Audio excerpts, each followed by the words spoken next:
Good morning, good afternoon, or good evening, my fine friends. Welcome to the next episode of season 9.5 of the Tom Petty Project podcast. I'm your host, Kevin Brown.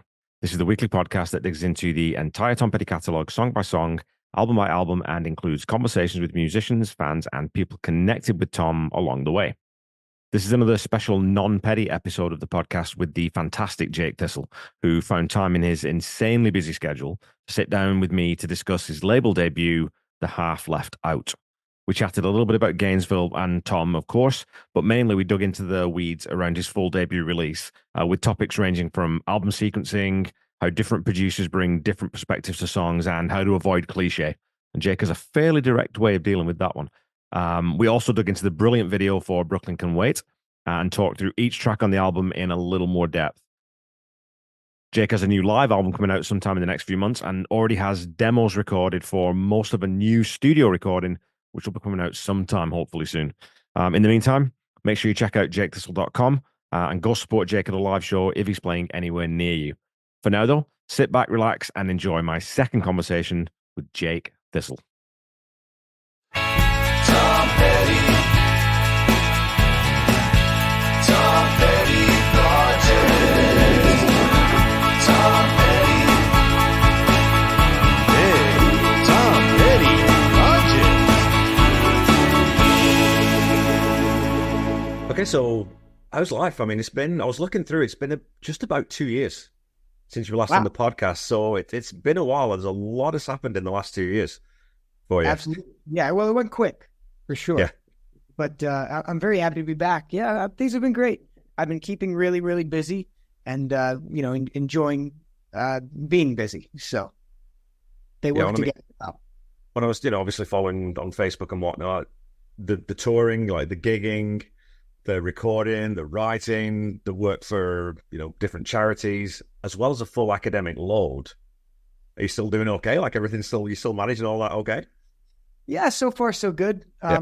Today was, before this, primarily a homework day. So right. I am more than welcoming this conversation because it's nice to switch gears a little bit. But yeah, things have been good. I'm a double major communication and journalism. So it's a lot of writing and a lot of PR talk and things like that. But yeah, that's been great. It helps me in a variety of ways for the music stuff, which is why I picked it, because in addition to being a ridiculously versatile and large major, both of them, it helps me work with the publicist and it helps me write and kind of learn human interests and things like that, which I think help the songwriting a lot too. So, they're a little more blended than I often give them credit for, but it's been great. Well, and of course, in the modern era where an independent artist, you sort of have to be your own PR guy, you have to be in charge of your own social media, you have to do all those things. So having that background, that education in better ways or more efficient ways of doing that, it's always going to be a burden. I was thinking too that, your friend Jeff Slate has that background too. So if you ever have any questions on the journalism side, especially, you've got a resource there that you can lean on, right? That's right. Yeah, he was a journalism major, political science minor, and that was what I initially was going in for. Right. So that was great. Since then, they don't let me minor because I have the double major. Okay. That's how. I think I could probably convince him if I worked hard enough. The School of Communication Information Department, but I'm not going to try to convince them to let me do more work. So, but yeah, he's been a good resource for sure. When I was looking back on your website again yesterday, prepping for this, and I just wanted to read this quote from you again from a friend and mentor. It says, Jake Thistle is a star of the future today. His stage presence, vocal abilities, and superb guitar and keyboard skills put him in a league with the best in the business. Jake has carved a path for himself as a true road warrior, a musician worthy of your attention and one to keep an eye on for sure. So being friends with someone like Jeff, who's been around the block and has worked with some of the biggest names, that must mean something when Jeff writes something like that. Oh yeah. He's been, I've known him now for, I think 5 or 6 years. It's been quite a long time, and I'm always really, really grateful that he brings me around and everything like that. Now I think we've developed a really good relationship, and more than anyone, honestly, I've traveled with him. I think more than any. We do the thing in Gainesville, and I've been to LA with him, and we're trying to get some more stuff on the books, and so it's been a ton of fun. He's a really great resource, and I especially because I love to write. he's a good resource for that too, because I'd love to get into that at some point. Definitely, yeah. And so talk about that in a little bit, because obviously we're going to get into your album. That's really why I wanted to talk to you mainly today. But talking about the highlights from sort of these last couple of years, or certainly last year especially, going down to Gainesville's a big part of the calendar for any of us Tom Petty fans, and I'm finally going to get to go this year. So I'm really hoping that both you and Jeff are there, because I don't want to be able to get to see you live. So I am too. Yeah. Last I talked to him, I think that's what we're planning on. I'm not going to put words in his mouth, but I plan on it. You know, I haven't. I don't think I'm confirmed for it yet, but I'm sure I will be shortly. I as long as they have me, I always like being down there. And are you going to do shows from down there? That'd be great. I'm hoping so. Yeah, I'm hoping to get. I've been talking with Dan, the producer. Yeah. We were going to look at it last year, but it didn't pan out. So I'm hoping that I'll do a Petty trivia, or we'll do a round table, or with a few people. And it would be so cool to do that, right? Just to be involved would be so nice. Yeah, I'm sure he would. You know, it'd be awesome to set up. They have a good space there for like a press area. You know, Tom Petty project next to the Mark Felsot tent and like all this stuff. That we could all just go down the line like a conveyor belt. Yeah. I think that'd be great. That'd be a great part of the press junket. Oh man, that'd be a dream come true for me. We've also had some other highlights last year. So Americana Song of the Year, the Boulevard magazine, and the NJArts.com Brooklyn Come Wait was number 50. I think that was fairly recent in their list of New Jersey-based songs, and it's in there with some pretty big names and some pretty big songs, right? Yeah, that was very unexpected. So I'm really grateful for that. That came out a couple of days, I think yesterday, 2 days ago. Yeah. And yeah, that's some incredible company. So I was really, really grateful. I think it was in the top 50 of, you know, all-time songs out of New Jersey. Yeah. So I don't know necessarily how I think, you know, I don't know how I feel about that, but I appreciate it. Well, I think you're too close to it. I mean, a lot of the people say that, and I was going to ask that because I like asking artists this. I asked Jeff this when I spoke to him fairly recently. How do you take when someone says, when you get an award like that, or you get recognition like that, are you able to take that at face value, or do you just think, really, did they mean me? Did they know I'm just kind of this chance? Because I always think that do you still have imposter syndrome, or have you kind of got around that a little bit now? Because I think being able to accept compliments is difficult for some people, especially artists. But I think it is an important thing, because when people give you compliments and include you in these lists, they are being sincere, you know?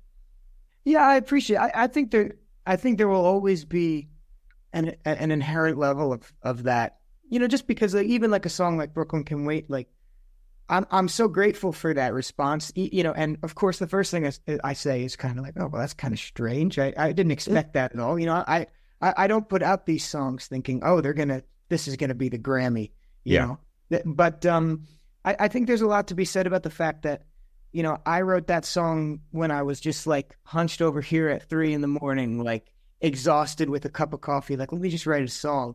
And then I wrote the song the next week when I'm like cutting out all these verses, and, you know, I wrote it when I'm like messing up the bass line in the studio and stuff. Like I've seen all of these like awkward stages of the song. And so I think that kind of trains the artist to sort of go, oh, I don't know why they chose that. But I suppose it's probably a different thing, you know, seeing the finished polished touch. Yeah. Just saying, yep, did it in 5 minutes. What are you going to do? I'm great. You know, like that type of thing. I think a lot of the time that sort of attitude is easier said than done, just because we've seen it evolve or not evolve over such a long period of time. Well, I think that's one thing that I've always sort of the main parallel I've always drawn between you and Jackson Browne, Tom Petty, and those guys is, you know, because obviously there's the similarity in the styles sometimes, and a similarity sometimes in your vocals, but it's more that work ethic. And getting through the catalogue, I'm just getting into Wildflowers now for this next season. So into the Great Wide Open Wildflowers, it's at that point that Tom, he's not chasing hits anymore, right? I mean, obviously the label's got one eye on that, but Tom's just looking at the song, and he always did sort of, the song is the most important thing. And I always get that sense with you too, that, well, all I have to do is worry about making this next song as good as I can possibly make this next song. Yeah. Yeah. I think that's an incredible way to think. And it's funny, you know, just inherently being a young person doing this, I always get the question of like, what? So you know, what do you want to do? Like you want to be at the Garden? Like what is your plan? And my answer is always just to do music in some capacity, at some point, support myself, even if it's just on the side, whatever, because I love it and that's what I want to do. Yeah. But It is that is a factor I envy a little bit. I have to say, is like that whole like Tom Petty thing when he's coming up with Wildflowers or Mojo or like any of these albums that are kind of just like a defining point of like, holy crap, that's what he did when he could do anything he wanted because he was Tom Petty, and he didn't, you know what I mean? Like he didn't, you know. And again, I don't know his mental state at the time, but I'm sure, you know, when you're writing, you got to get it. You're gonna get it. Like you have to think, all right, well, I kind of need an American Girl type song on this, right? Because I would love this record to do that, you know. And I'm you know, or like even like the Springsteen stuff. I'm a huge fan of the Western Stars album, right? Which is like this great kind of off the beaten path concept album that he did. That just kind of blew my mind. But I'm not sure, you know, I don't think he would have been able to do that in the, you know, I think Darkness would have had to come out before that, Born to Run. So if I was ever able to get to something like that, I think that would be a lot of fun. Well, it's funny that you brought that up because You're Gonna Get It is obviously the second album in the Heartbreakers catalog, and Tom famously said once that, you know, you get your whole life to write your first album, you get 9 months to write your second one, right? So you're in that position where exactly right. So you've got Down the Line is your album that you self-produced and wrote and recorded everything yourself, and then obviously I think you probably got some mixing done somewhere else, but going into the studio with a set of songs now where you sign a record contract. And now it's probably a little bit more quote unquote real. It's like, oh man, I think I've got to bring my A game now. So what was the process for like, how quickly did that set of songs that become the Half Left Out? How quickly did they come together? I feel like I kind of got a redo of that my whole life thing because, you know, the Half Left, Down the Line came out in 2020. I was 16 and I had these songs from when I was 14, 15, whatever. Most of them though were from that year. Yeah. And I just did it in a soundboard. I mixed it myself, and I just took out the SD card and put it in the computer. That was it. Like I didn't use anything. Like, I did it like I think it was like I have a talent of finding the hardest way possible to do something. And then 4 years, you know, give or take 3 years went by. Now I'm working with Golden Retriever Records or whatever. I have these songs over 4, 3, 2 years, whatever. Right. Which also weren't written for that. It was a lot of them were. But, you know, a lot of those songs are pretty old. The Dreamer, I think, was the oldest one. That was from 2021. Yeah. And so it was definitely a little bit more pressure than Down the Line because it was industry backed and they needed it by a deadline, whatever. But this album that I'm writing now is really the first one where I'm sitting down and go, you know, the Half Left Out came out in November. We're shooting to be recording the next album, you know, sometime late spring, early summer through, you know, maybe to get it out fall, you know. Those are all circumstantial right now, but this is the first time I've really felt that sort of like pit in your stomach of like, all right, I hope I get one today, you know. So I'm excited though. It excites me. I think it's a different way to write. So when you get into the studio, then the question, I think I'd asked you this maybe because obviously I did an episode, a non-Petty episode, the only one I've done so far. I've got to do more of those on Ghosted Road. I really enjoyed digging into that song at a, you know, that sort of micro level, and you were very gracious to send me some notes back. But when you go in, obviously you've got these songs in either acoustic or piano and some general idea of how you want to arrange them in your head. But how much does the studio and the producer and the musicians you're working with affect and inform how those arrangements develop in the studio? It's really a big help to get other ears on it. I've always tried to make as elaborate demos as I can. So for most of the Half Left Out, and prior to that, I was doing it on the same soundboard, like the same way I recorded Down the Line. So I didn't have too much flexibility because I can put a guitar track and a vocal track and a bass track, whatever. I can't play drums, you know, whatever it is. I have the sounds that my keyboard has. So, you know, the producer, especially, we worked with two producers on this, Jacob Kulik, and he has with April Rose Gabrielli, they have this producing thing called The Pair. Now they're with Interstate Music. They have a Music Row studio in Nashville. Wow. Yeah, it was incredible. I worked with them on the session. We typically did 2 songs at a time for the Half Left Out. And we did Ghosted Road, Rolling Away at the same 2-day session. And then a year went by. Ghosted Road had already been out. This was July. Ghosted Road came out in December. And then the new year started. And now we're back trying to mix the record. We're in, so I guess we recorded Ghosted Road July of 22. Okay. Like December of 22. Now we're in summer 2023. I've got a bunch of other stuff written and we're recording. And Rolling Away, I'm listening to it, and Ghosted Road had already been out, but I just wasn't happy with it. It just, I don't know, it didn't fit. I thought it was kind of 70s in a bad way, you know, which is not something I think 70s is a good way, but I don't know. I'll send it to you. You'll have to let me know what you think. Yeah, anyway, sure. So they were living in Pennsylvania, and we recorded in Asbury Park, New Jersey. And, we were talking, this might've been Thursday or something. Hey, Yep. I want to redo Rolling Away. We're going to go, all right, I'll come to your place in Pennsylvania. So then I get a call on like that Saturday or something. And we were supposed to do this on Tuesday. And he's like, hey, last minute, we moved to Nashville. It's a great opportunity.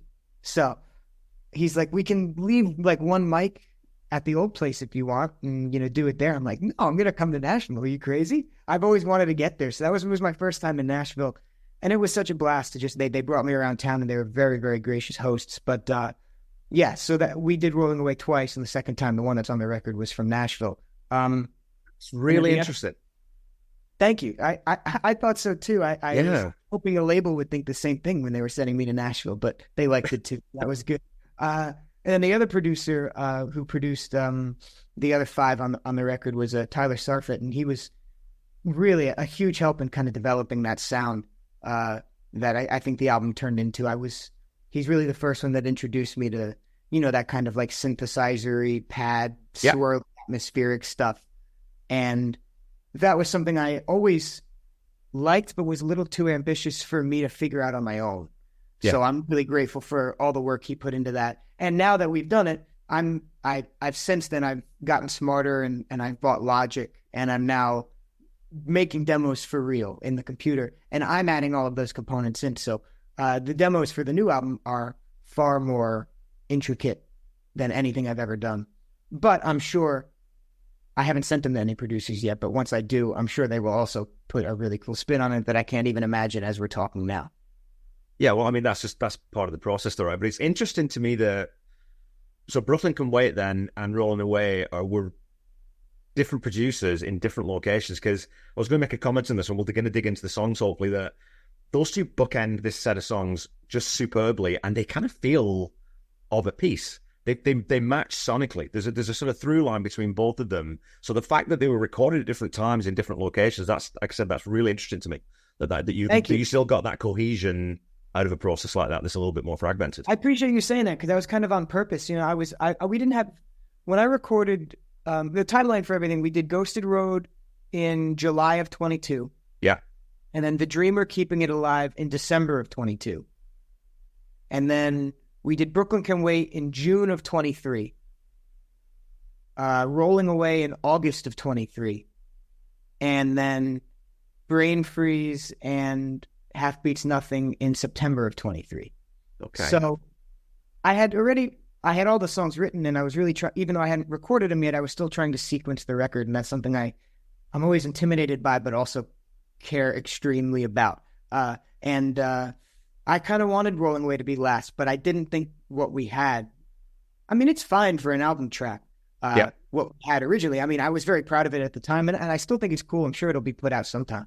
But I just didn't think it was a closer on the record, and I didn't think it. Having heard what ended up being Brooklyn Can Wait, and knowing that was going to probably start the record, I wanted something that fit a little better and kind of made it full circle and everything. Yeah. The original Rolling Away we recorded with the full band.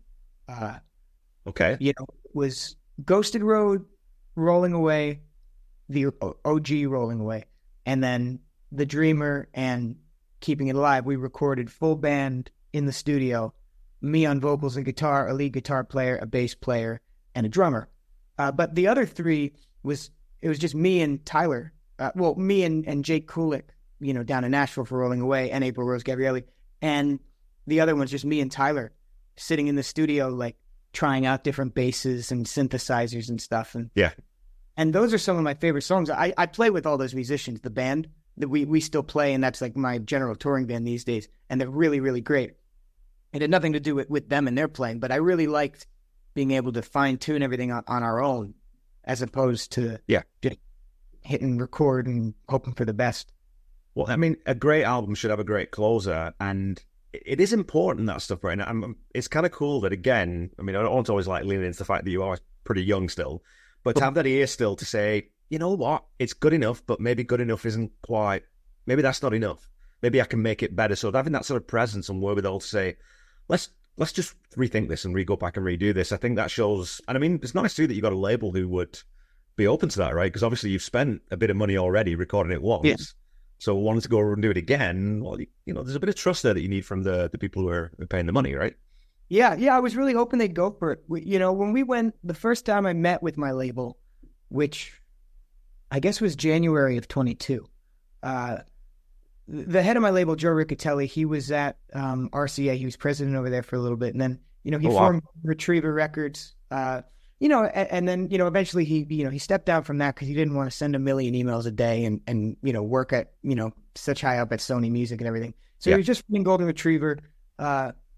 We have a mutual friend, Tom Cunningham, who hosts Springsteen on Sundays on 101 The Boss, you know, here in Jersey. And I was on his show, and Joe had heard me on that. And that's how we met. And I met with him in his office, and I brought my acoustic, and I played him Ghosted Road and Rolling Away were the first two that I played him. And immediately we decided Rolling Away was going to be the first single that I put out. And, you know, and we went in the studio thinking that, but we left the studio thinking it was going to be Ghosted Road. Yeah. So I'd already known, at least, not that they were disappointed, but that his expectations were at least subverted to a different song. So I went into it kind of hoping he'd remember that. You know, remember this song you thought would be single, but we didn't think it was, you know, we thought Ghosted Road was better. You know, just because by nature, I mean, the first time I played him Rolling Away, it was like 6.5 minutes long. It was like a long song. I cut out 3 verses and 2 bridges.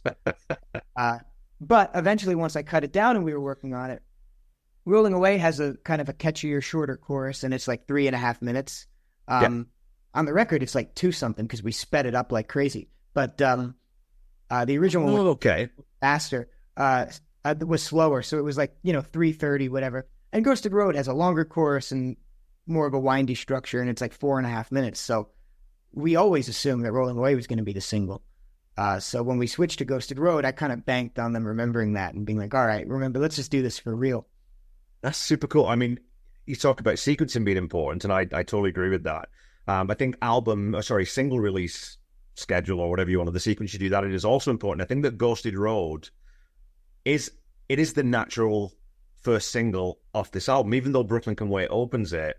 There's something that's just a bit more, I think if people are fans of Jake Thistle, Ghosted Road's easy, right? That's like, okay, I'm in safe territory here. This sounds like Jake. He's not taking me too far into any sort of area. While it's this a great song, I mean, I love the push on the chorus, the big stop, and then stays. Just I told you that. I just love that break. But let's get into the songs here then. Brooklyn Can Wait is, you know, when you released that one, because I think it was Ghosted Road first, The Dreamer second, and then Brooklyn Can Wait was the third single, right? Yeah. And it blew my legs off. I was like, what the? Are you kidding me? Like, because I thought Ghosted Road, that's going to be, you know, from the outside, well, that's going to be the strongest song because it's the lead single. It's great. I love it. The instrumentation's great. Brooklyn Can Wait comes out. I was like, oh, no, hang on a minute. This is something completely different now. And so I was wondering about the sort of the origins of that song, how it started and how that grew, because the arrangement you end up with, like you said, with those big synth pads, isn't something that you were going to have done on the demo, I'm assuming. Yeah, you know, it's funny. The original plan, you know how you mentioned it, you know, the first one sounds like Jake, and then I slowly kind of build up to like a different sound. Yeah. I wish I could say that was on purpose, but really that was just me trying to talk myself into it as well. I came in the studio, you know, and these days when I look back at it, it's so funny, but, you know, kind of nervous. I was like, okay, I'm working with a label, and like, I don't want them to turn me into like not that they would have, but a dance, you know, microphone on my ear and like, you know, doing backflips, like just, you know, like Justin Timberlake or something. And I was worried about that. I don't really know why. And I was working, you know, with Jake, and that was great. His music is a little more pop than mine. His music is under Kulik. He's a great writer. And then when we did The Dreamer and Keeping It Alive, we used Tyler, who is much more of a pop mind than me. Right.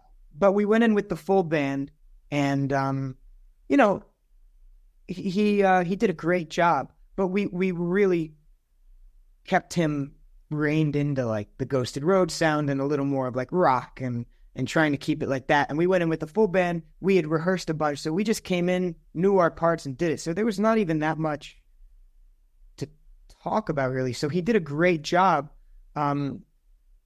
But I remember the owner of the studio, John Liedersdorf, who's an awesome guy. He's one of the coolest guys in the area. You know, he had said, "Oh, I love those. I love what you did with Tyler. It didn't even really. I didn't think that's what Tyler, you know, would have done with you. That was pretty cool." And I said, "Oh yeah, well we brought the band." He's like, "You should just see what happens if you let Tyler be Tyler. You know, Right. don't the band, whatever." And I said, "Oh, yeah, okay." I didn't know what I was going to give him, but it ended up the next song was Brooklyn Can Wait, and yeah, I wrote Brooklyn Can Wait. I think was the last one I wrote for the record. So, we were supposed to. The next single was going to be Brain Freeze. We hadn't recorded it yet, but just in the writing pattern, that's what we figured would be next. Right.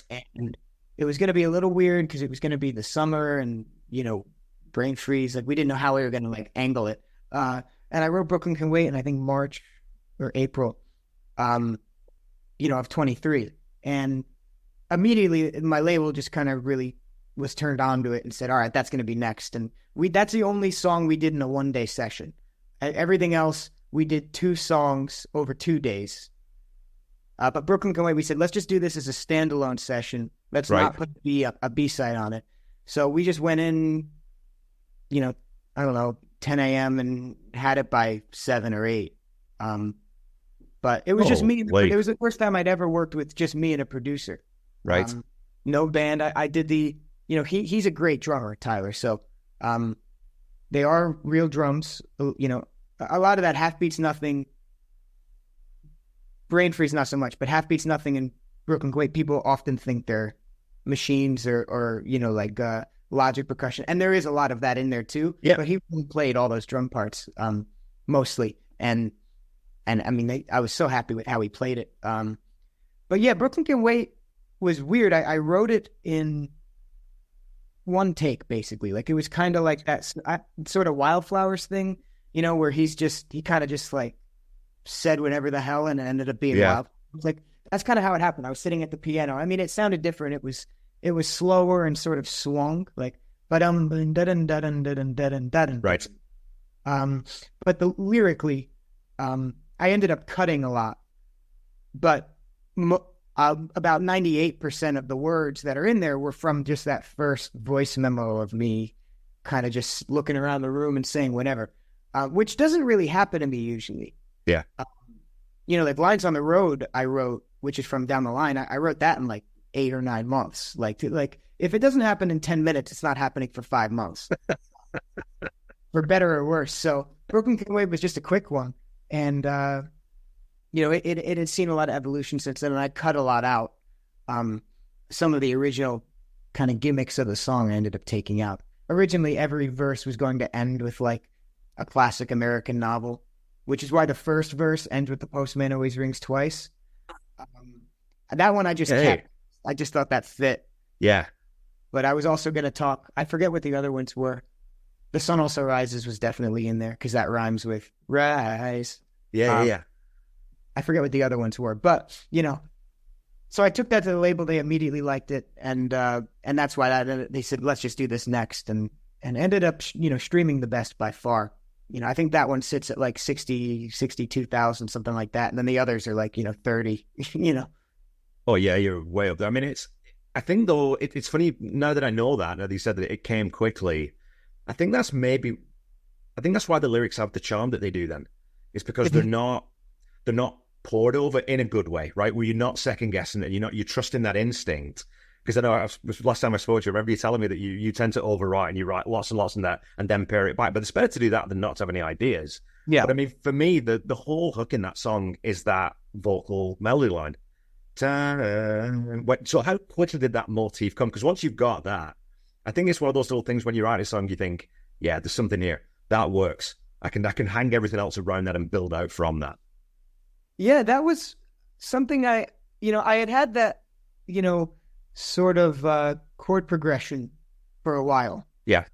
That wasn't new. I just couldn't, but it sounded different. It didn't sound like how it ended up being. And I couldn't figure out what to really do. And then I just started like humming melodies and trying different stuff. And then, I tend to just say random words a lot, like usually I say the sentence, like I usually say, I don't know what I'm doing. It's like what I typically say. But for whatever reason, this time I just said, check the mail, go outside. And like, I was like, all right. And I just started writing it. And then I started the thing. And I had been looking to write, Brooklyn just seemed like I like being there. It's kind of right around the corner. So it just seemed like a good thing to say. The syllables are needed. Manhattan had an extra syllable and Queen one too little. And so it just ended up being that. There's no real super deeper meaning other than the fact that I think Brooklyn is such an interesting and vibrant place just in terms of how it's, coming up again and, the way it's kind of bustling now. Well, I think too, though, that there's a danger always when you start using Brooklyn or California or where it can feel a bit contrived, but because you're, that's where you're from and it, then it's believable when you sing it. If I wrote a song about Brooklyn, I can't sell that, right? Because I'm from Wigan. I'm from a coal mining town in the Northwest. Everyone's going to say, what are you talking about, you idiot? You can't sing about Brooklyn, right? But because you do it, there's that authenticity to it that carries it. But let's talk a little bit of the video too, because obviously we're talking about Brooklyn, the shots are at Brooklyn. So what incredible casting to find this actress who can convey this. She's got this youthful vulnerability, but there's that undercurrent of sort of optimism, and there's a quiet strength to her that match that optimism and that sort of the lilt of the song. So how involved in the video were you? Was that sort of pitched to you, or did you have some sort of creative input and storyboarding, that kind of thing? Yeah, a little bit. She was great. That's Bernie Reich. She was through the label. She was a mutual friend of Joe's somehow, and she was studying in New York. So it was just it was a good natural fit. Typically for the videos, we will get a director for it or whatever, and I'll just say, they'll ask me, I say, I don't care, do what you want, but then let me see it before we do it. Yeah. Because I don't have a good, I guess maybe I have a good eye for that. I really don't even know. But I found I'd rather be writing the next song than like sitting there like, all right, like, are we going to be on the bridge? And okay, now we're going to be in a coffee shop and like, all that stuff. Yeah. It's not how I don't know if it's not how I think, but it's just not how I choose to, I guess. I don't know. And I know very well that whoever we hire to do it is going to do a better job than me anyway. So we may let them get the first crack at it. But I was pretty vocal about wanting to do something different than The Dreamer, which is a video where I'm just kind of traipsing around Montclair lip syncing, which was great. And that director did a great job too. I'm not putting it down, but I just felt like I'd done it and it was good. It was fine. Yeah. And in the same sense, the Ghosted Road video was different from that. That was like in the studio and all intercut. So I wanted to do something different again. Yeah. And I just thought it'd be cool to, I thought it was a cool idea to have me play all of these unrelated extras. Yeah. Kind of like I don't know. Have you ever seen the show Scrubs? Yes. Yep. So I was kind of thinking about it like the Colin Hay episode. Okay.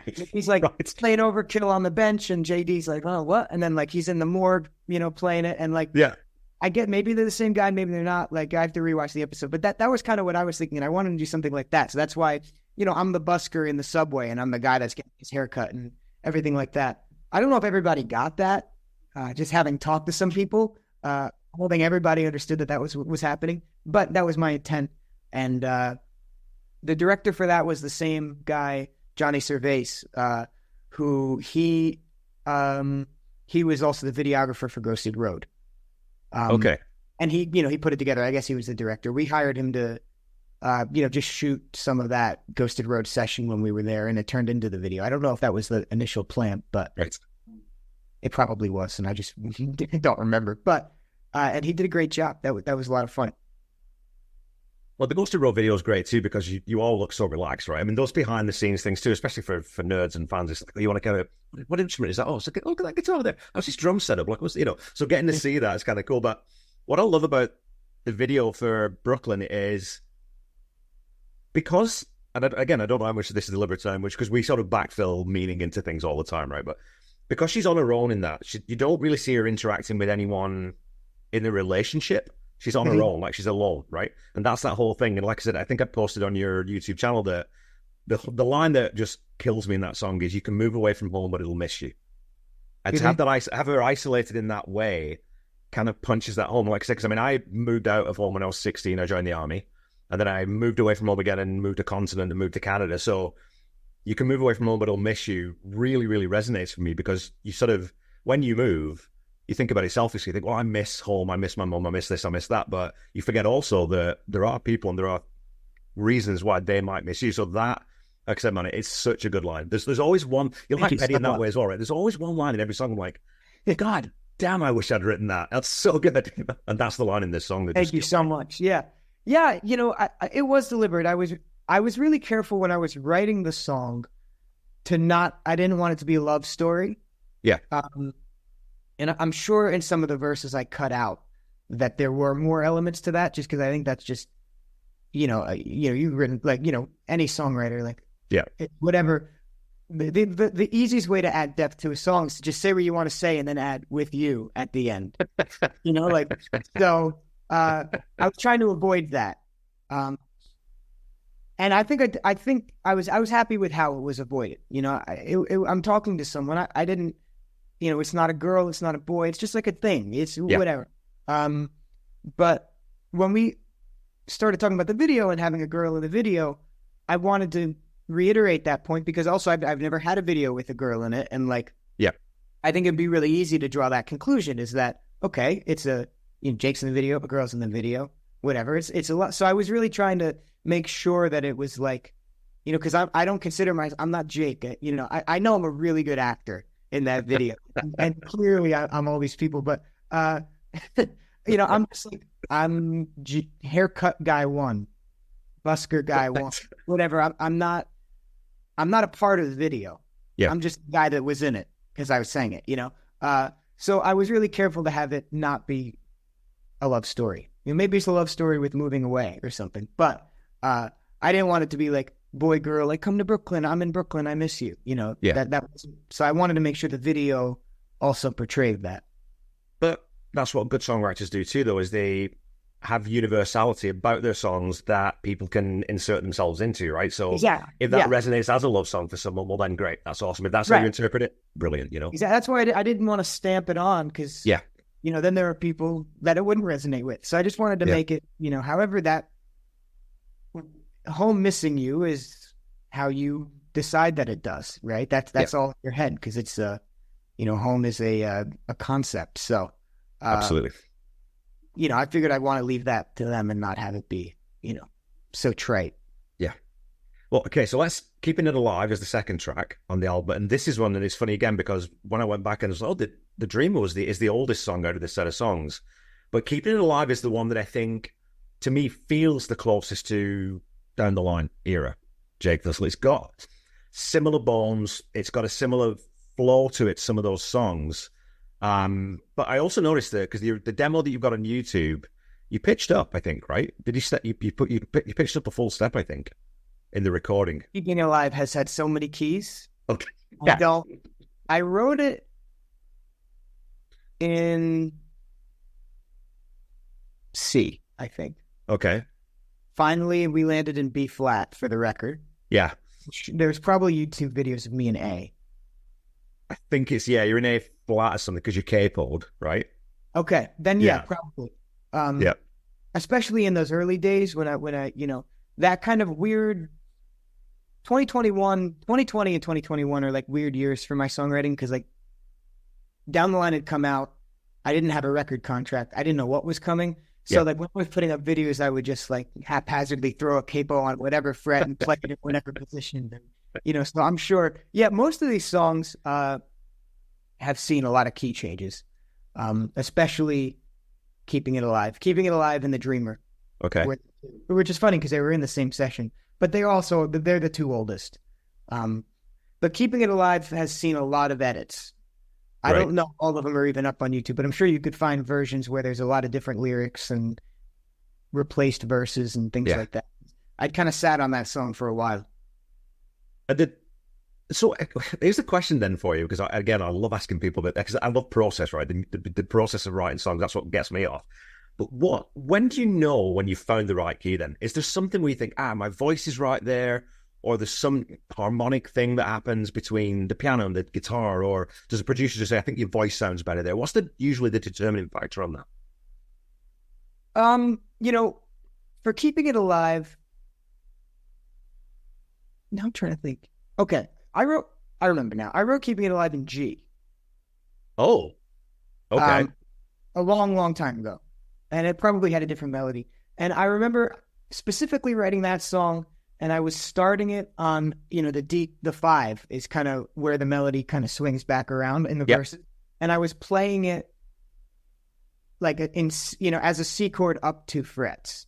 Okay. With the open G ringing, so it was kind of like a sus. And I just thought that was like a cool sound. I hadn't really started a song on the 5. I usually start them on the 4, so I thought it'd be interesting and different. So that's how I wrote the song, at least the chords for the song.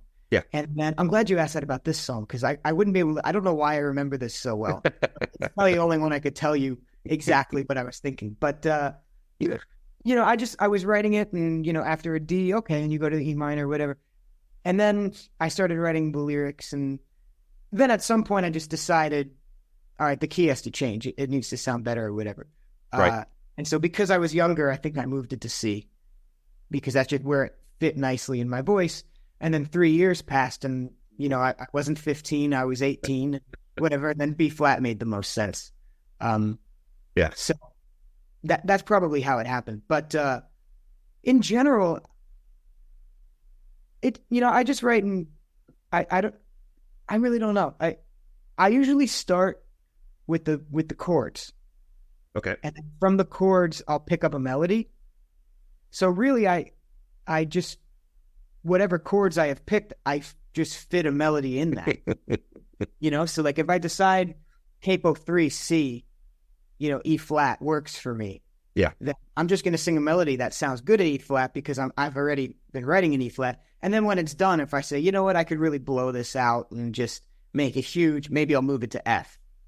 Right. Or something, or vice versa. Like when we did Brooklyn Can Wait, I wrote that song in E flat. Okay. And now the record version is in C sharp or D flat. So I was writing it in E flat, and I still think it sounds really good, but because it was higher in my voice, it was a little poppy and bubbly, and that worked with the piano demo because it was kind of swung and bouncy and anything. But when I started tuning my guitar down and playing it in open tuning with just downbeats and straight eighths, I decided a little bit darker worked. So I moved it to D, which is a half step. Yeah. And then when I realized, because D flat is too low. Still, like when I play it live, I do it in D. But I knew in the studio, the way we record the vocals, I could really lock in. It's just that that it's low, man. It's hard. It's pretty low. It's hard to control that because people don't know that it's easy to push air at the top end of your range because it's easy to control that. When you're down at that, it's harder to get that to sound good. Yeah, totally. So when I was in the studio, I realized we can control that a little more. I can do it 1,000 times till I get it right. Yeah. And also I can sing it as low as as volume wise, as quiet as I want. Yeah. And they can just pump it full of compression and gain and get it to where it needed to. Tyler's a great producer. He'll figure it out. That was kind of my thought. I said, let me just lower one more key because then I can keep it kind of dense and dark, which is what I wanted to, Yeah. But so keeping it alive, but the other thing I've noted was there's a really nice turnaround. There's a push in the turnaround coming out of the second chorus and into that next verse with the piano, bass, and drums that's not there. And again, it's not there in the demo. So that's, again, when you listen back to those demos, and I'm always looking, well, that's not there. He didn't have that there. So I always kind of think, I wonder if that was just spontaneous in the studio or whether that was worked up. But then it's also, we get that drop out of the drums in the last verse and there's some slide guitar in there. And I was curious, did you play that slide guitar part? I did. Or was that your... Yeah. Oh, nice. Okay. That was planned, that turnaround. Original demo, everything was going back to 1, so the intro just like 4 bars of 1, and then yeah, I'm keeping it alive, right on the resolution 1 and whatever. I just didn't. I thought it was. I didn't think it was me because I suppose it's like petty, but like I'm not a big fan of ending on the 1 or starting on the 1. Like I love a good 4 chord. So I started sitting at the piano and saying, all right, what can I do with this? And eventually I kind of came onto that 4/5, 4/5, 4/5 thing. And in addition, there was no bridge in the original song. I don't know if you heard that in the I don't know how old that demo was, but I'm sure there's versions. It was just 2 more verses that I ended up. And so when I wrote that bridge, which is just kind of like rewrites of the first and second verse, like said a little bit of a different way, it's 6, 5, 1, 4. And I thought if I take out the 1 of the intro and the turnarounds, it makes it really interesting that the only 1 in the entire song is a passing chord in the bridge. I just thought like that's really weird. So am I going to end it up working? So yeah, and then the lap steel, that's a Duesenberg lap steel. Oh, nice. That has the benders on it. Ron Blair has one, and I was playing with him in LA, and he was like showing me a little bit on it, and I was saying like, oh yeah, I don't know how to play lap steel, so, and I mean, it's a Duesenberg, right? So it's not cheap. And so I said, I'll probably get like, one of those $200 lap steels and like learn it. He goes, no, don't do that, because you're going to get the $200 lap steel, learn it, and then you're going to buy this anyway. So if you're worried about, I don't remember how much I got a really good deal on it, but like typically, he's like, he just said, would you rather spend $2,000 or $2,000 and $200? Just buy the next and learn on that because you're going to want it anyway. So I took his advice, and we brought it to the studio, and that was cool. Every time I'm better at lap steel now than I was then. But other than that, but I think mixed in really cool. It's a great instrument. I got it from my best friend who does all the music for this podcast. He sits down when he plays lap steel, or he plays lap acoustic or slide acoustics. Like, there's just something about that sound. Absolutely, I dig. But you're talking about song structure then, and mess around. And that's the stuff that I think it's cool for us. For if you're a musician here, you think, I see what he's done there. That's really clever. But if you've not got that music clear, there's still something about that song then that's interesting. You don't know what it is, and you couldn't articulate what it is. But it's not just that straightforward. And Brain Freeze is another one that I thought has a really cool structure because you kind of mess it around. You don't know where 4 is ever really in that song, and I think it's in 2/4 rather than 4/4. It's this, better than me. It's this weird sort of. It's an odd one.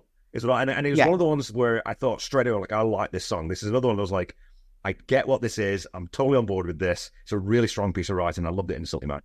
Thank you. Yeah, that song. It's funny with that song. In general, I write a lot of bars of 2. Right. I did it on Down the Line because I didn't know how music worked and I didn't know how to count. And like I just wrote and I played to a click, but it wasn't like a 4 click. It was just like, so whatever. And I didn't realize. But then as I started to get older and I understood that, I found myself not wanting to avoid it because it's just now that's how I sound and I really like it. I think it's interesting. So I still write like that. I just understand that I'm doing it a little better. And so with Brain Freeze, it was really funny because in addition to that, there's 2 drummers basically. I mean, it's Tyler both times, but I wanted the train track brushes, but we did it like that. And this isn't even in the studio. This is just, I played it live with my band a whole bunch before we'd gone in because now I've had the band for a while and I was taking it out places. And I just was getting so bored. It's not a short song, but I remember just thinking like, all right, like I'm kind of over it. And I didn't think that's not a good thing to be thinking about the song you're have as your next single. So I had him doing like, the brushes, and then he came back in and just did like a big Tom thing. Yeah. 1 and 2. You're a drummer, you know better than me. Yeah. But you know what he's doing. And he knows what he's doing, and that's all that matters. And so I think that kind of trends into the craziness of that track. It is a little cacophonous, but I like it. But again, I think it's because it's, and I think, like I said, I think it's 2/4. I mean, 2/4 and 4/4 really is 6/1 after either, obviously, but I think because it's got that to it, it moves around a lot. Like it's restless. It's a restless song, right? It doesn't sit in any one place. Like I said, that's where you can't really count 4 bars in it very easily because of that, because you're not going back, you're not resolving down to the root on the 1 or the 4 every time. Like it's this thing it's fluid, and again, it just makes it really, really interesting. And again, I'm fading by degrees. Just another great line. They just seem to fall out of you. It's frustrating because. Well, I stole that. Where's that from? That's from Saving Grace. Oh, of course, Saving Grace. Good grief. But here's the Oh funny my God, thing. here we Here's the go. funny thing. I've always liked that line, but I'm not a big. I don't like to steal entire lines. Yeah. I steal ideas. I steal lines from books because it's like no one will find that. It's in 200 pages, but in a song, whatever. But then the Lumineers put out an album, and I know they opened for Tom a couple times, I think, and they put out a cover of Walls and stuff. So I know they're Petty fans.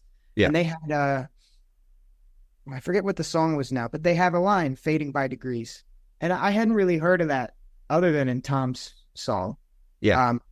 And so I just thought like, oh well, hell, if they're gonna take it, I'm gonna take it. So I stole it from Tom, but kind of with By the Lumineers. The Lumineers broke the ice, and they took it first. So that's how that worked out. That's But, amazing. It's amazing that I don't know how I never caught that. That's because Saving Grace is. I mean, I've talked about that song lots with people I have on the episodes, and it's like, why did I never notice that? But I never questioned on. So I don't like the way you. What's the next word? Is it leave? And then it's not what I mean when you sing that piece. It's almost like that call and response. Yeah. I don't. So it's I can see every word I say. Yeah. As it fogs up the cold from my mouth. Yeah.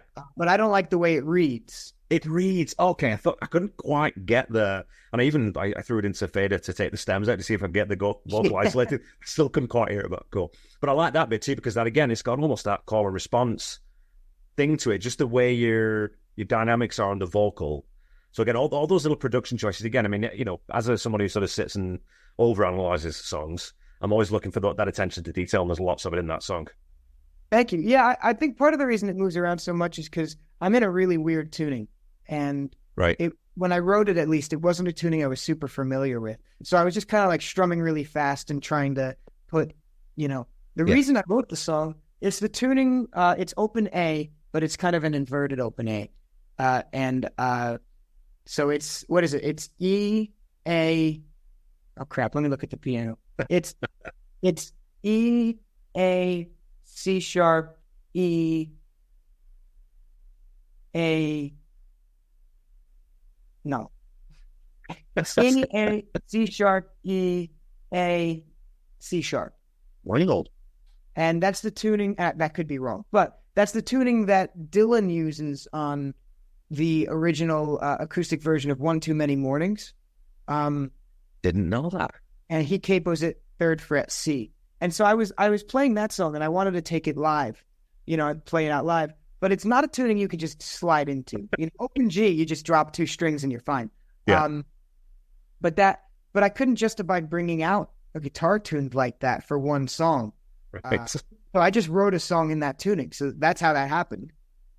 Man, that's fun. Because everyone, crowds up and down the world, all over the world, love waiting for the guitarist to tune their damn guitar, right? There's nothing better than watching someone tune up for 15 minutes. Like, right. Just have an extra guitar there. It's fine. Yeah.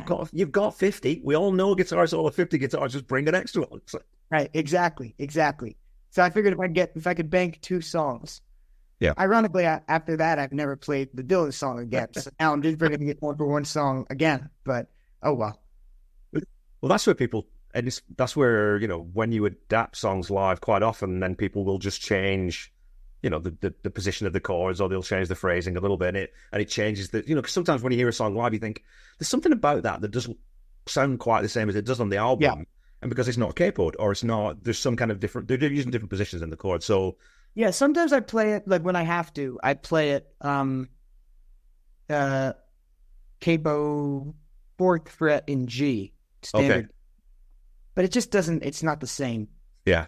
There's something about the way the strings ring in that weird tuning, because it's like it rings like an open D tuning, which I use a lot, but it's just, they're different intervals. So it sounds weird and I like it. It's good for that song. maybe I gotta write another one in that tuning so I can break So it you out. bring it out. Gives it its own personality, though, right? Yeah. So Ghosted Road, like I said, I mean, obviously when that came out, I think it was December 16th, 2022, right? Was when that came out. Yeah. But that's the big, like I said, that's if Jake Thistle's going into the studio, that's kind of what I'm waiting for to come out the other end. And that's what I'm hoping for. And that's what we got. And it said, like, digging into that song, the drums on that record. I mean, the whole record, the drums on this are great, but the drums on Ghosted Road, I just love. They sound fantastic. That snare sounds great. There's great definition in the low end with the kick and everything. So I was a big fan of just how that song sounds. But you told me that when I sort of asked you about that, the Ghosted Road, that phrase was the last part of that song that fell into place, right? You kind of had everything else, but you couldn't quite. I'm just a lonely soul. It's Hey Indiana Girl, right? You know, it just doesn't work. I need something different, or you rock me. No, it's not good enough. I need something else. Exactly. It didn't say anything. Yeah. Okay, what does that mean? You're a sad sack? That's nothing new in my songs. Every song is just, I'm a sad sack. So I wanted to just say something a little different. And, everything else talked about the roads. So I think like it's got to be something like that. I mean, and that's just what kind of came out. I still don't necessarily know what it means, but I think it works. I think it's an image. For sure. And that is something that you deliberately or intuitively have, is that ability to write visually, sort of cinematically. You give us sort of pictures like Tom did, right? You've got these things where you can say, I see something when I listen to this. Like when I listen to Love Is a Long Road, I just see the Pacific Coast Highway, right? You just see a top down. Yeah. You just see that in your head. On Ghosted Road, you get this. I get backstreets. I get sort of upstate New York, or I get Vermont, or something like those big pine trees and all this kind of stuff. So I've got that visual. But again, I mean, another line in this song, your tears meant nothing next to what your silence said. My God, how do you write this at 17, 18? It's ridiculous. Because it's like, I've written down 3 words. It's negation, ending, finality is what it is. It's sort of the end. Once you get to that point, then it's done. It's over at that point, right? So thank you. Yeah, I can't take credit for that song because I wrote it on the 64 Tysco that Campbell sent me. Okay. And I think it was just the mojo from the guitar. Like I can't take it. Not my head that wrote that song. That was like, I don't know, like whatever Mike played on that in 1972 that no one remembers. He can't. That's what wrote that song. It's just that guitar and mojo. That's what I'll plead. I've talked to people about that before too, because there's the famous piano at Abbey Road where that Let It Be was played on, and then a million songs have been played on that. I think that when you sit down with an instrument like that, or behind the keyboard or something like that, I'm not a believer in sort of spirits and those kind of things, but there's something about that though that's going to change your responsibility to the instrument, maybe, right? Where you think, well, Mike Campbell gave me this guitar, and I didn't make good use of it then, so maybe I'll lock in a little bit further than I would ordinarily. That's where I always kind of take an angle on that, I don't think it's coming out of the guitar. I think you're putting into the guitar what you think it needs. Well, thank you. I appreciate you putting the glory back. You wrote the song, man. I mean, yeah. And I said, like, the stay, the big punch on stay, and then when you don't do it in the last chorus, again, it's just a wonderful bit of arranging. It just keeps that song moving along, because too many songs just keep going. The chorus is sung exactly the same way. This is the way the verse is sung. I do another podcast with a friend on, we just finished covering 90s era Metallica. Metallica do a lot of the same thing over and over and over again. There's not as much movement. So I always like it when, again, always the Tom Petty project, I don't feel bad about keep bringing them up, but that's what Tom and Mike always did a good job of, is just changing. It's just that little melody line, or they'll drop this out, or they'll put a suspended chord in there or something, just to change it just that little bit. And those little things in this song, again, just sort of, they make me happy. So yeah, I try to be really careful. I don't like to fly anything in the studio. I think there's a lot of merit to the folks that'll, sing a chorus and then they just copy paste it 3 times. I think there's a time and a place to do that. Yeah. But I don't like doing that, especially on a song like Ghosted Road, just because it's that is kind of a bar band song anyway. Right. Like it could have. We didn't do it on Brooklyn Can Wait, but like it could have worked a little more on that song. Because that's a little bit more of a factory.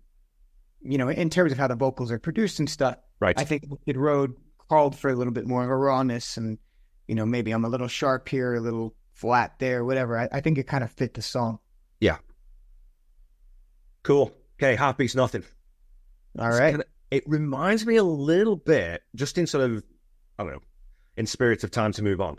And I think it's maybe just, it's the tempo. It's not quite a shuffle, but it has a little of that. And it's got that big ethereal, again, it doesn't resolve down to the root always exactly where you expect it to be. And it's a big arrangement on this one.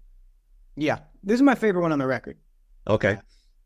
I don't know why, but that's always the joke I make with my label, is because they know, my taste in like Tom Petty and Springsteen and everything, and they know that I always like the deep cuts. So it doesn't surprise me that this was not offered up as a single at any point. But it's my favorite. I don't know. I really like it, and I appreciate that comparison. This is another one that saw a lot of different arrangements, especially in the strumming pattern and the speed. It used to be pretty slow, and I'm trying to like equate it to another song, but it was sort of that type of like almost like a You're So Bad strumming pattern, but slow, really slow, just kind of trudge it, and so at some point we were getting ready to bring it into the studio. I just thought, all right, let me see if I can really take this up a notch and just play it as fast as I can with a busy strumming pattern, and that way I think it allowed the rest of the arrangement to sort of just sit on like the clouds, like those organs and synthesizers. The guitar is really, I mean, we added the drums in too, but the guitar is really the thing that's driving the song. So there doesn't need to be a big piano line that's like, fully on all of the things. You can just kind of sit and like, kind of like the intro to Crawling Back to You. I'm trying to equate it to Tom Petty Project things as well. How everything can kind of just float on top of that one root. Yeah. Well, it's, again, the danger going into the studio sometimes is, well, we've got a full studio, we can add 64 tracks. Well, you don't, Petty was always good at like, take as much out as you can, basically, and still have the song be really, really good, but don't leave things in just because you can. Right. And I think the balance on this one is really good. I mean, the soul in this one, I've said, Crawling Back to You, or Time to Move On, sorry, with the tempo, but the soul's very Boys of Summer to me, and it's got that similar tone. It's got a ton of echo on it or delay on it, and they're not like, it's not a big flowing solo. They're short phrases.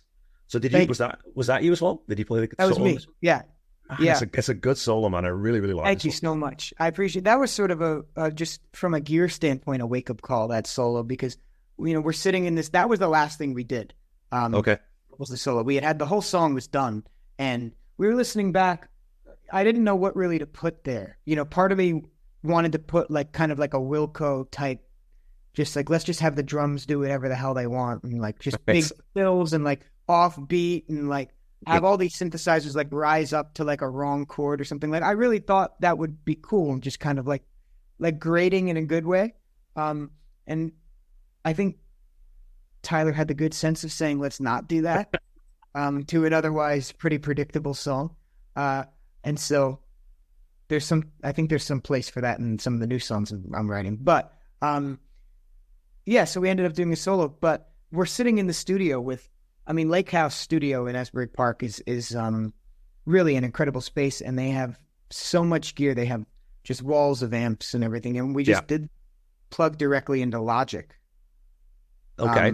And just with Logic, or I guess it was Pro Tools, because the studio uses Pro Tools, but Tyler uses Logic. It was one of those things, But we use like a preamp on the computer on a Mac. And like behind me are these like vintage Princetons and like all this like Mount Rushmore guitar gear. Yeah. And we said, let's just keep it simple, and that way he can go home and work on it and change whatever he wants. And he mixed it really well, and it's not in your face, but it just kind of sits on everything. And so I'm really happy with the way we did it. And I think it's thank you. I appreciate it. I think it's a cool solo too. It's not what we normally play. It fits, man. Like it's exactly the right part for the song, and that's the important thing, right? Anytime you're putting a song together, there's nothing worse than say you had gone into a little like a Slash type solo or something. They'd be like, yeah, it's good, but I don't know. Or if you'd done that where you'd broken out into some sort of syncopated polyrhythm, or you've got it, I think it would have broken up the song, right? It's not right for the song. You need to serve the song, and you do it beautifully.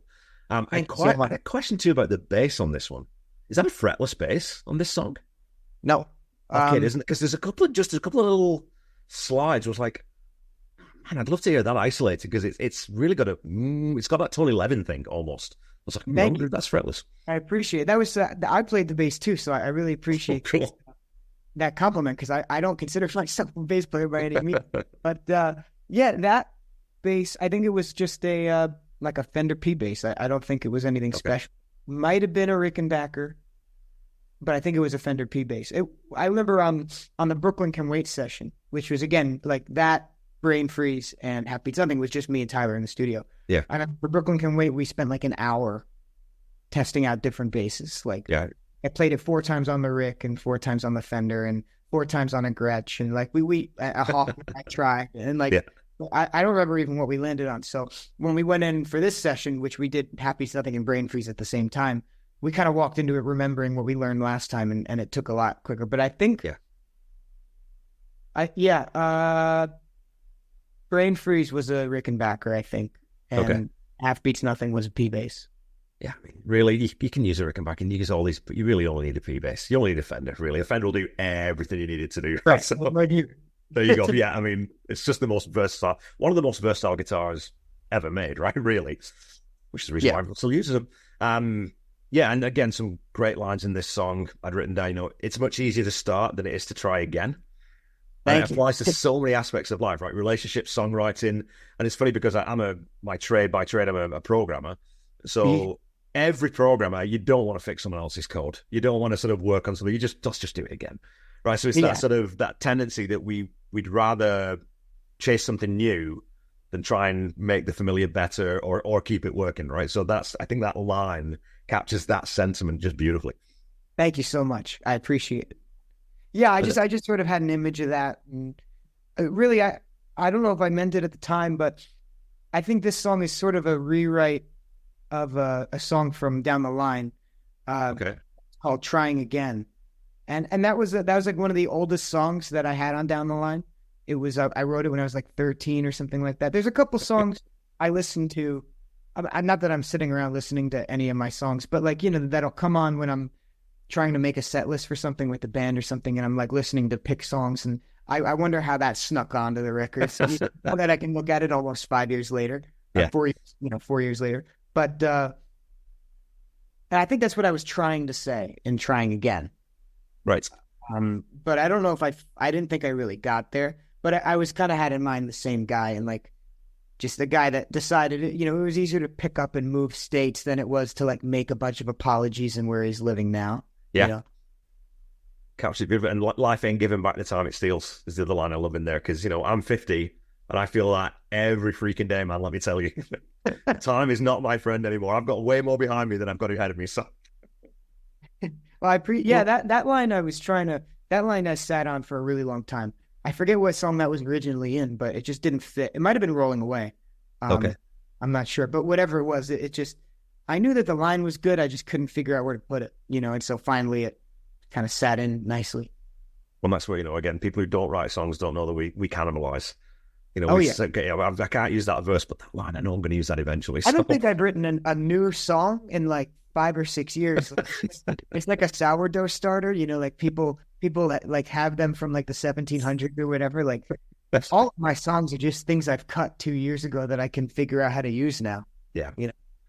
It's nice though when because we talked a little bit earlier about wildflowers and things. When you're in that prolific sort of space, keep writing, man, because you never know when you're going to need it and when you're going to use it. But this song, I mean, that's cool that this is your favorite song down because it was one that it took a little while. This was a grower for me. This was one that I wasn't sure about on first listen, but the more of it's one of those where every time I listen to it, it gets that little bit better, and I notice something else again because there's lots of corners to look around in this song. It's not as simple as you make it sound, right? There's lots of stuff going on in there. It's just subtle. So I like listening to it and thinking, really noticed that before. And again, people, if you listen to this, please listen to these songs on the headphones. Listen to all songs on the headphones as well as on your stereo because you learn so much more. Yeah, that was mixed by Tyler as well. Okay. He's nothing, and he's really good at figuring out how to make it sound cool. Yeah. And he's a lot of the mind behind those synth. There's something in the song that he put. Typically, I would just send him a demo. I would do a demo, send him stems, and then he would add some stuff, and we'd kind of find something, then just redo it in the studio. Yeah. And one thing, it's something in the second verse there's like a little bit of a synth climb, like a very breathy synth. Yeah. And I just love how that sits there. And that's all him. So I appreciate that, you know? Yeah.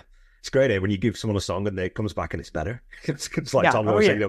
saying, we give a song to Bandmon, it always comes back better. So, Right. Yeah. so The Dreamer, you said, like, that's the oldest song, and that's, we think, it's been around, because I was looking, March 2021 I found. And that was just you playing it on piano, I think. But I like this where it ended up, because you've got this rope-a-dope that you do that it's like, okay, well, it's this stripped back digital piano, and you don't see that Actually build not. into it's not digital? No, but everyone thinks that. I think that's just how it was mixed. We did Oh. that on like a 9-foot grand, Really? but it was mixed very compressed. Yeah, and that I would never have, if I hadn't spoken to you, if someone else had told me, no, that's a real idea, I'd get out. No, that's digital, definitely. Wow, okay. Yeah. Never mind. No, that song is cool. The mix of that is cool. That was I think it's different than a lot of the other mixes that we have on the record. That was Very, mixed yeah. by David Bendith, who has a pretty incredible, discography of his own. He's been around, so many. I mean, he's incredible in and of himself. But that's a very compressed song. I think it kind of fits the song. But yeah, that piano, it's a really special, great piano they have there. Like I don't remember what it is. I guess it's a Steinway or something like that. I don't know. But whatever it is, it's a really great piano. I'm trying to think of same piano as Keeping It Alive, but he mixed that too. So they might sound similar. I'm trying to think of another record that it was on, but I'm sure I'll get there. But Yeah, but it's got that, it's one with a big, I'd say, again, back to your influences, because they do filter through. It always sounds like Jake Thistle first and foremost, but this a Jackson Brown chord progression to me. This one's like, yeah, I could see Jackson covering this one. I could see him doing a good job with this one live. It would suit him. He would like this one, Thank you. And again, the pause in the beat doesn't come exactly where you're expected in this, where you cut there where the drums cut out, because it's on the 4, but it's slightly behind the beat as well. It's a bugger, because I'm trying to count it, like, is it on the 3, Anda? No, I think it's on the 4, but I can't quite hear it. It's really, really cool. It's a fun way to move the song along again, right? Like, it's just, again, I'm just a huge nerd to those little things, so. I appreciate it. Yeah, that song was a blast. That's when we had the full band in there, and that was cool too, because I worked with them on Ghosted Road in July of 22, and I hadn't seen or talked to any of them until we did this, which was December. So it was really nice to kind of catch up with them and give them a couple new songs, and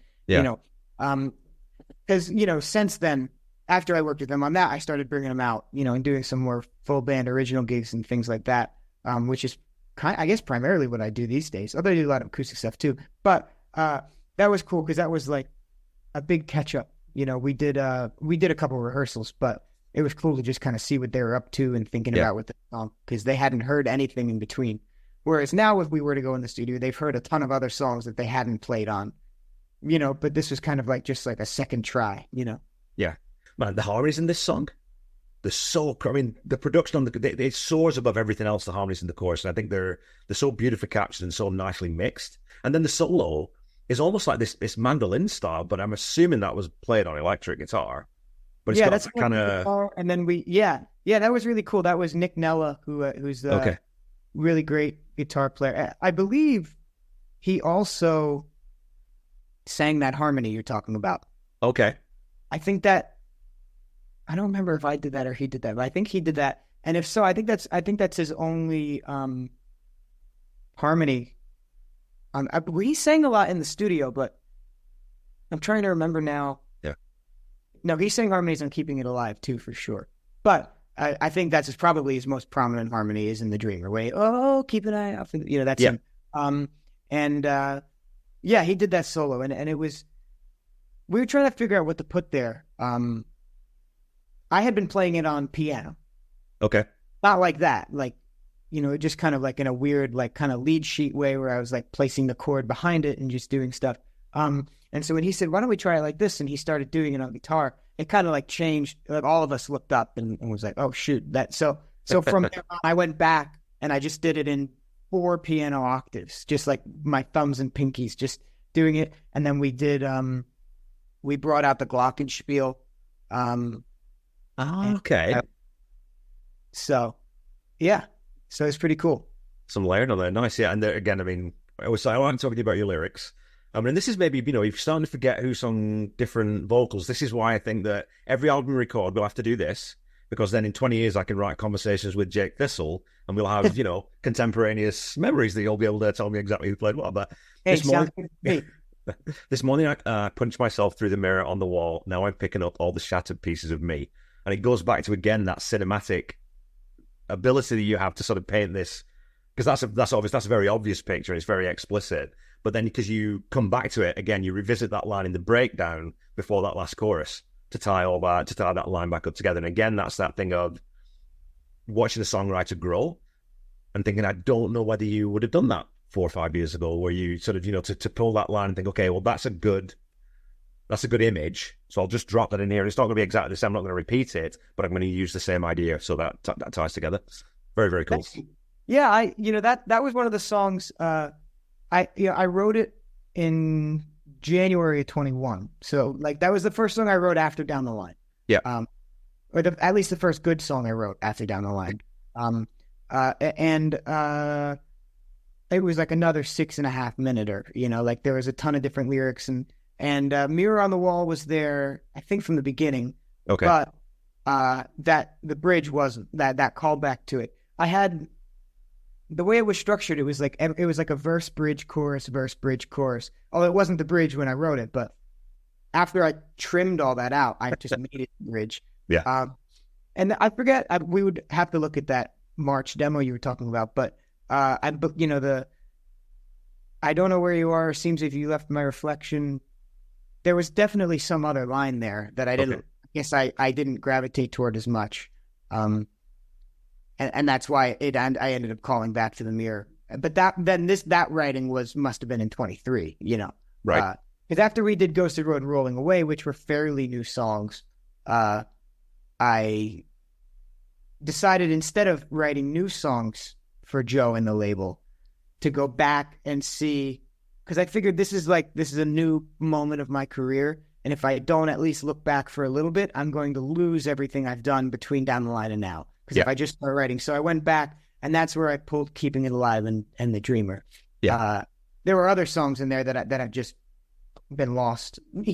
I still have them. Sometimes they pop in my head, but for the most part, those are the two that I thought should be brought back and reevaluated. And then when it says that, then I actually wrote the next three, for the record. Yeah, well, let's go to the album Closer, Rolling Away. Like I said, this is another one that has become one of my favorite tracks on the album. For that, I wouldn't really be able to articulate why, but it's the feel of it. There's just something about the way it feels. And again, when I start thinking back to Brooklyn Can Wait and consider them as two sort of, the yin and yang, the two halves of the coin, it's just, you couldn't close this album with any other song on it for sure. And I don't know how you would write something that fits better. Thank you. Yeah. I appreciate that. I always had the idea that this would be the closer. And I actually, this is one of the rare songs that I didn't want to be dynamic. I thought, it's short enough. Yeah. And then we sped it up a lot. And now it's under 3 minutes, which is very rare for me. And I think the only song I've ever put out that's under 3 minutes. I just didn't think it needed to have all this, like The Dreamer is so the bridge, no drums. And, even like, I feel like a lot of the other songs have that similar structure of we didn't start out with drums and now we have it. Oh, and then now the bridge, there's no drums. And then we're back with drums, Yeah.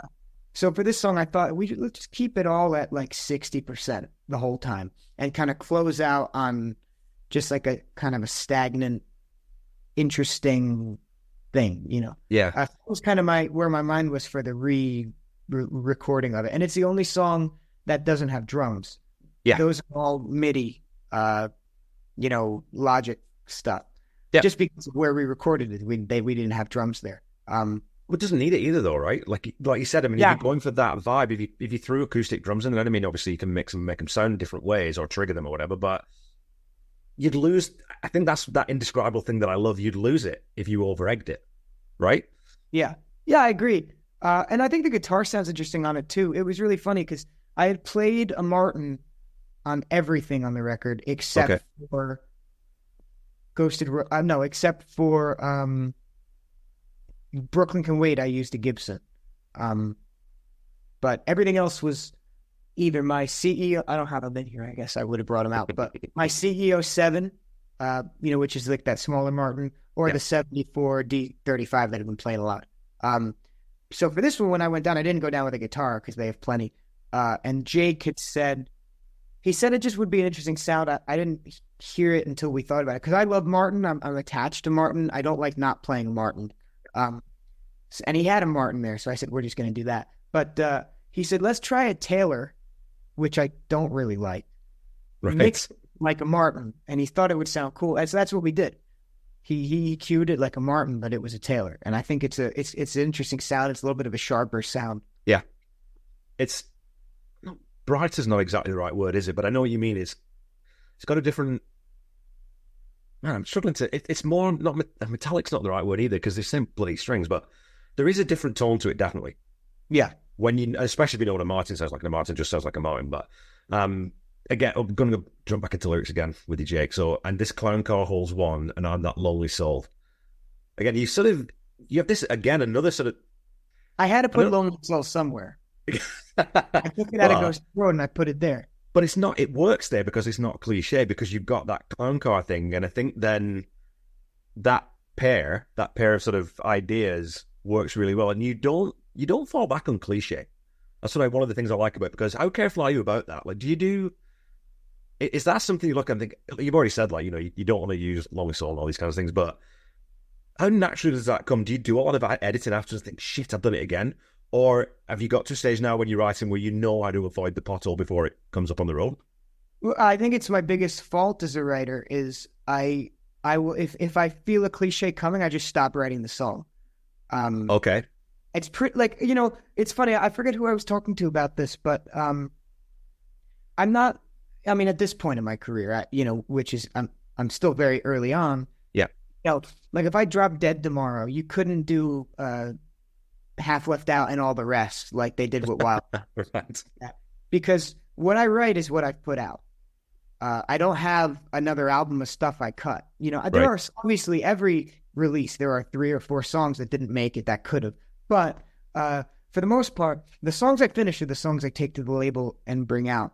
And if I'm writing a song and if I'm a verse in, 3 verses in, it doesn't matter how far. If I'm not feeling it or I've come to a point where I want to say, some sort of cliche, I tend to just stop and start writing a different song. And then 3 months later, I'll pull a line from that and kind of revitalize it. So I guess the answer is yes, I'm very careful of it.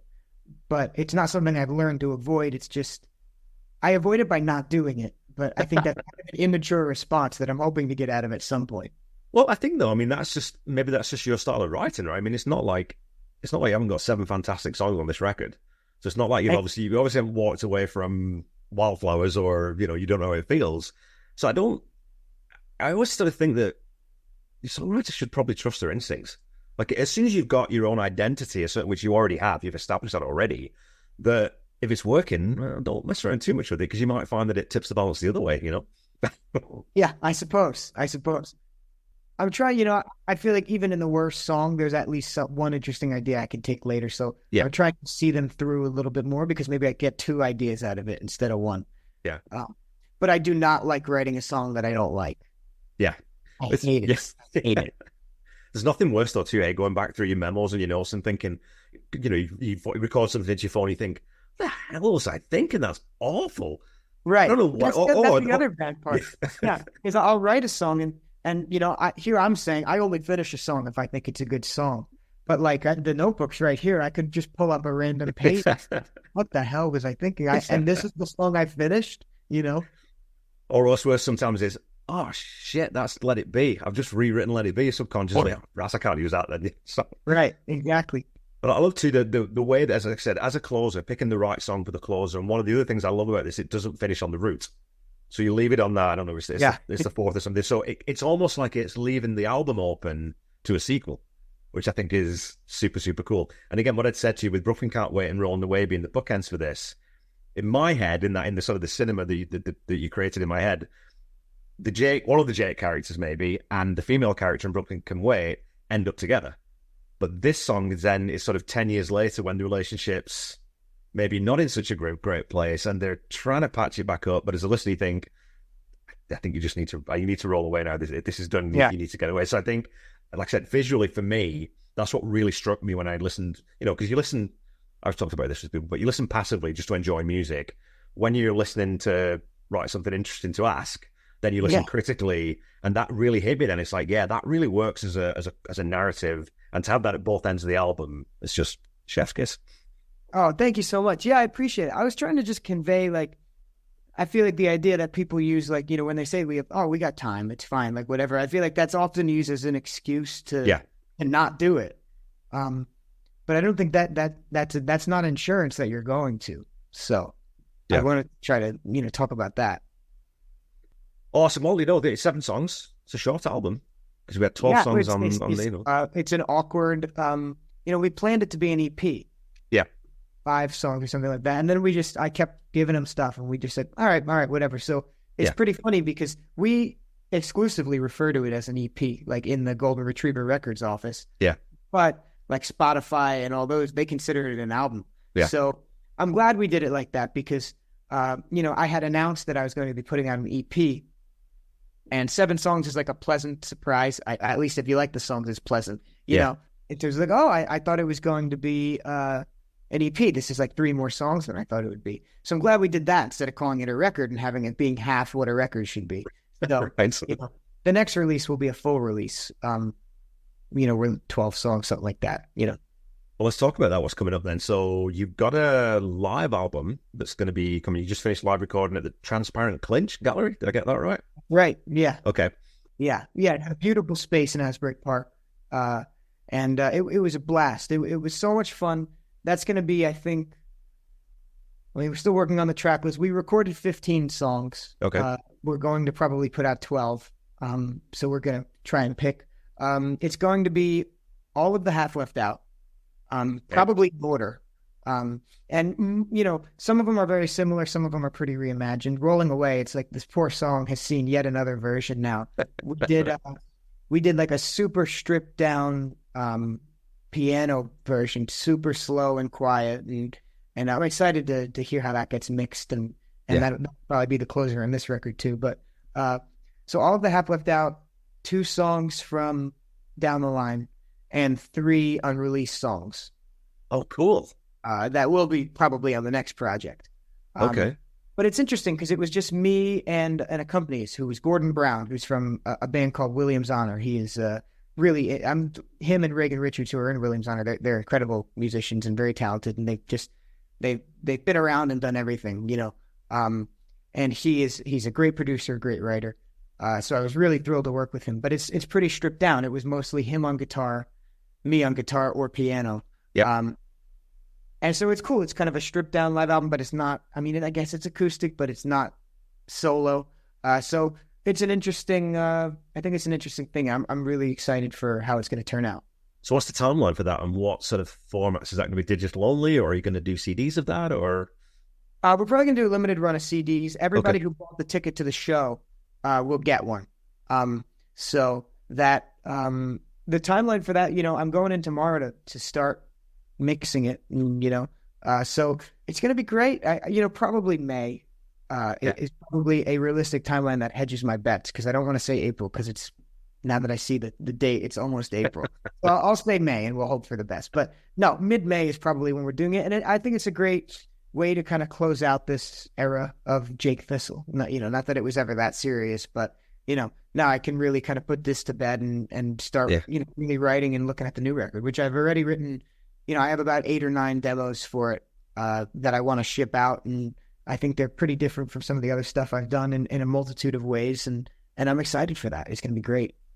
Well, for us fans, it's great too, because we hear little previews of these songs. Like you said, I think I just always prefer when a song doesn't remain static all the time. I like when an artist says, well, let's try it this way, let's try it that way, let's do this, let's do that. Because, my good friend, my best friend, Randy, who is a prolific songwriter, producer, so that, does all that kind of stuff, plays. He says, what you basically do is you write a song, then you record the song, and then you figure out how the hell you're going to do it live. So you're basically sort of doing a cover version of your own song, right? So yeah, exactly. There's never been a time I haven't, people, the question I always get is like, oh, now that Down the Line's been out for 3 years, or the Half Left Af's been out for 7 months or whatever. Yeah. You know, are there things that you would do differently? And it's just always such a funny question to me, because like I will get in, if the studio session ends at 8:00, I will get in my car at 8:01 and go, oh, I should have sang that differently. Time has nothing to do with it. Yeah. The second the words leave my mouth, I wish I said them different. So, I've always loved playing live. That's always been something I've gravitated towards. And so I'm always excited to figure out how to do it. And it's also a really great challenge because, typically my band, it's myself on guitar or piano, depending on what is most predominantly in the song. A second guitar doing background vocals, a drummer, and a bassist. So for Ghosted Road, when we did that, it was super easy when we play that live. That's what that is. Okay, we missed a little bit of organ, but whatever, who cares? But now when we're sitting down to do,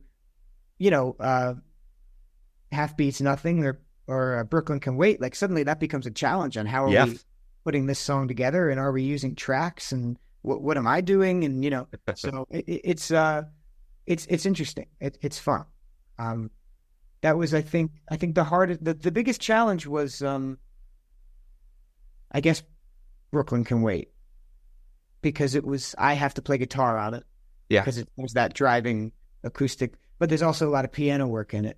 And I could also have played piano on it. And so that's always the challenge, is figuring out what I'm going to do and how I can manage to put that all together nicely, so that the audience hears something a little different, but still kind of what they were expecting. What you got to do is you just got to strum the pattern, and then when he gets a diddle in, just like leave that ring it up and just play that with your right hand quickly back to the guitar. You can do it. That's I'm right. sure you can do it. Yeah. So at some point I'll have to bite the bullet and add a piano player, but yeah, call Ben Mon. He's sitting around in California doing nothing. I'm sure he'll come out, right? That's right. Okay, well, look, thanks so much for jumping on again, man. Like I said, I'm a huge fan of this album. I'm a huge fan of yours. I'm looking forward to whatever comes next. I'm looking forward to the live album and the next album that comes out after that. And like I said, in 20 years, when it's time to do a conversation with Jake Thistle, give me a call, because I want dibs on that. So, all right, I really appreciate it. Thank you so much. This is such a blast. Let people know where they can find you on social media, what's the website, all those kinds of things. Sure, yeah. I'm at jakethistle.com, which is kind of, the link to everything you need. And then it's Jake Thistle on Facebook, Jake Thistle Music on Instagram. So chances are if you put my name and maybe music after that, you'll find me wherever, Find you somewhere. Awesome. Okay, well, thanks, Tom, for doing this, man. We'll speak to you later. I can't wait. Thank you.